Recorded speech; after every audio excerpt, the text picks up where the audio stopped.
A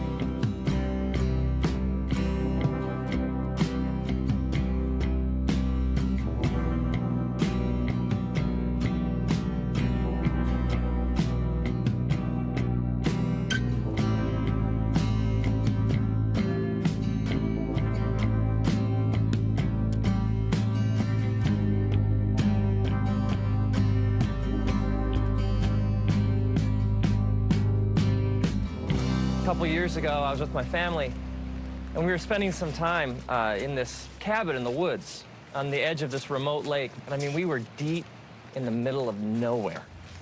And one morning, my son Trace and I, we woke up and set out to take a walk around the lake. It was one of those mornings, like not a cloud in the sky, and the birds are singing, and my son Trace, he's about a little over a year old at the time. And so he's making all these little chirps and squawks that one-year-old boys make. And I had him in one of those hiking backpacks where he rode back here. So as I walk along, I can hear him making all his noises. And so we head out through the woods to walk around the lake. And it's just one of those, you ever had those moments, like if you could just freeze them? Just so beautiful. And we get to the other side of the lake, and we're exactly at the halfway point. We're the farthest possible point from the cabin, and we're rounding the bend to head back, and I look up and I notice clouds. And then it starts to rain. It always rains, doesn't it? It's interesting because the scriptures say all sorts of things about rain and storms. When Jesus is teaching about what it means to live like the fullness of life in his kingdom, when Jesus speaks of it, he speaks of two different people. He speaks of a person who builds their house on sand, someone who chooses to reject his teachings, and someone who builds their house on rock, who chooses to build their life on Jesus' teachings. And then the metaphor he uses is that of a storm that comes, and the person who rejects his teachings and his truth, essentially the house built on sand just gets destroyed, but the house that's built on rock stands.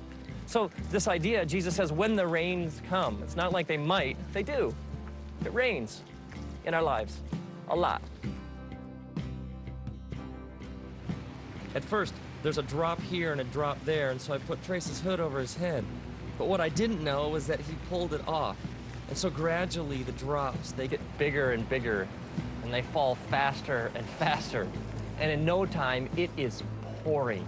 I mean, the kind of rain that just soaks, it plasters your hair against your head, and the kind that just drenches your clothing. And at first, Trace, the thunder and the lightning, he's okay, but as it picks up and it gets louder and louder and the wind becomes more intense and the trees start to shake, Trace becomes more and more agitated. I can feel him, like on my back. And at first he starts to whimper, and then he lets out kind of a little shout here and there, but in no time, Trace is shrieking at the top of his lungs. I mean, the wind is blowing, it's thunder and lightning, and we are just getting plastered with this heavy rain, and the trees are no longer providing any shelter. And Trace, just from like deep in his being, starts to yell and cry so loudly and with such passion and terror in his voice. It's interesting, because if you take like the word cry and you search the scriptures, you find this word comes up over and over again. Like even the book of Psalms, just the book of Psalms. If you're like, start reading through, it speaks over and over and over again of crying out to God.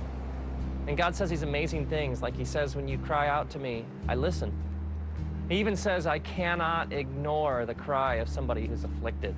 It's like if I'm hurting, lost, soaking wet, scared, confused, God says, you cry out and I hear.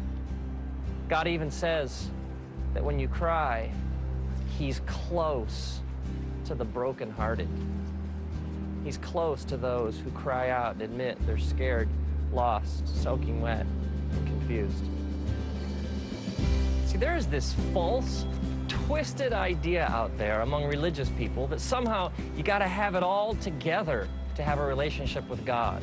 That like somehow God's only looking for people who have no problems and have it all nailed down and can put on like the happy face all the time. And yet the scriptures speak directly against this kind of thinking. I mean, Jesus is even just straight ahead and he says, "Come to me, all you who are weary and heavy laden." I mean, the essence of salvation is crying out to God and admitting, I don't have it all together. It's admitting I am lost, I am hurting, and this sinful nature that I carry around with me has really screwed things up for me. And God, if you don't show me the way home, if you don't fix things, if you don't step in, I am dying here. And this kind of thinking is all throughout the scriptures. It's over and over again. God says to us, when you come to me with all your junk, come to me with your problems, come to me all screwed up, all messed up. Let me take care of it. Jesus even sets out looking for people. He even says this. He says, I'm not looking for the healthy. I came for the sick. It's interesting if you think about the storm from Trace's perspective. For Trace, the storm is his reality. He sees nothing else. The lightning and the thunder and the trees swaying and the raindrops and the water just dripping off him, it's all he knows. He sees no reality beyond this storm. What Trace doesn't realize is that as his dad, I would do anything to get him home.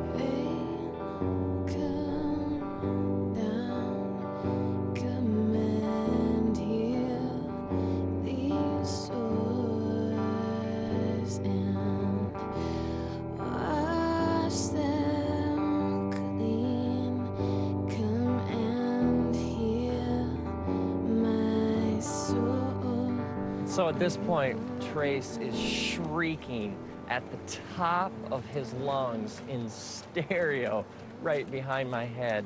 And I stop, and I kneel down, and I take him out of the pack. And I pull him close to my chest, and I wrap my arms around him, and I hold him so tightly up against my heart. And for the last mile of our walk, the entire time, I bend over and I whisper into his ear over and over again, I love you, buddy. We're gonna make it. Dad knows the way home. We're gonna make it. I love you, buddy. And over and over and over again, through the storm, I carry him home, clutched tightly against my chest, whispering, I love you, buddy. We're gonna make it. Now imagine if like years later, Trace is in therapy or something, and he drags up this repressed memory of the walk. And he comes to me and he's like, Dad, what'd you let me go through that for? I got all this junk inside me.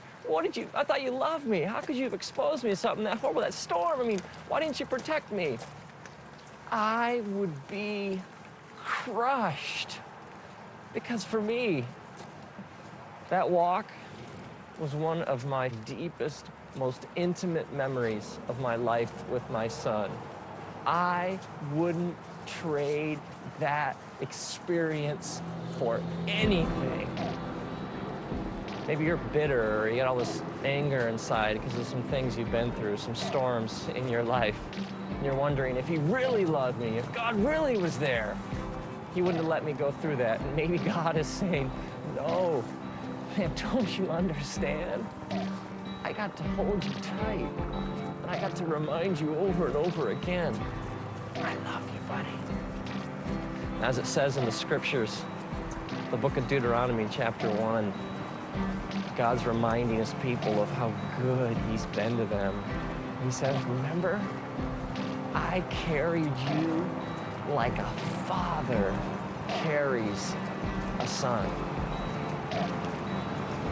And now, may you, when you're soaking wet, lost, hurting, and confused, may you cry out, and may the creator of the universe take you out of your pack, And may he hold you tight up against his chest. May he wrap his eternal loving arms around you, and may you hear him whisper, I love you.